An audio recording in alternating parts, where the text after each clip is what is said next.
Several years ago, we had an intern from one of our Bible colleges out west. After a couple of months interning with us, he got his degree and then went on to become a pastor of an Alliance church in another city.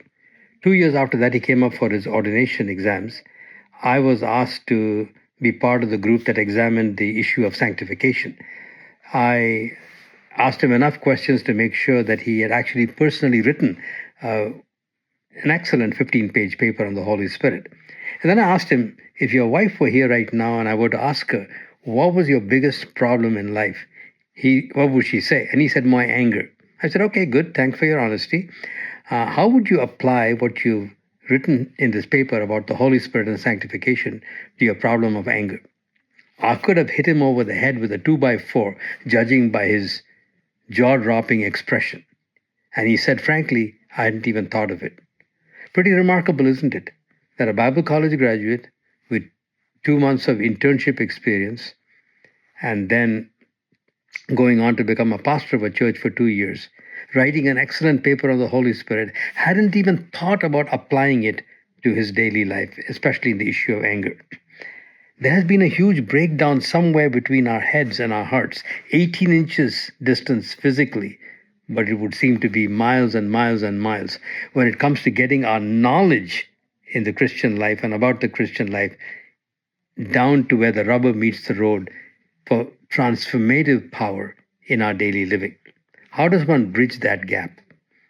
To put it another way, Jesus didn't say, I have come that you might have knowledge more abundantly. He said, I have come that you might have life and have it more abundantly.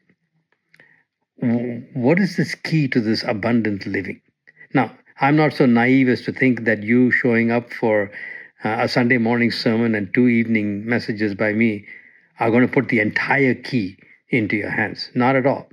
But I do want to launch you on a journey that I hope that you will begin or continue by sharing with you things that I have learned over the 63 years that I've been a follower of Jesus Christ as it comes to this whole issue of getting knowledge from here into the heart so that it begins to transform my life.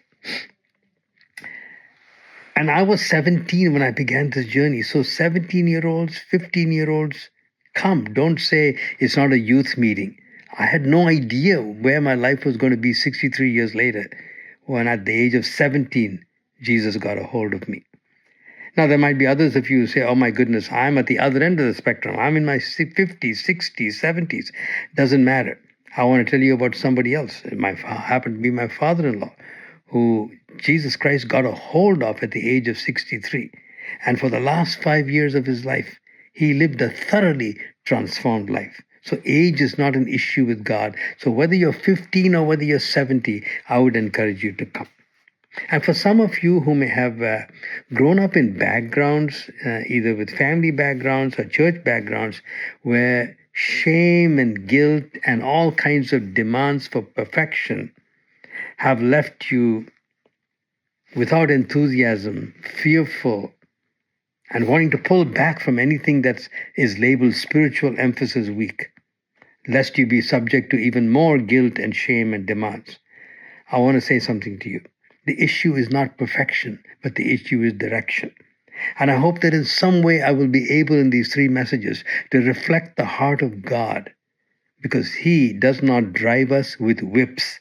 He draws us with cords of love. And that is my hope. Look forward to seeing you and sharing my heart with you. Thank you so much.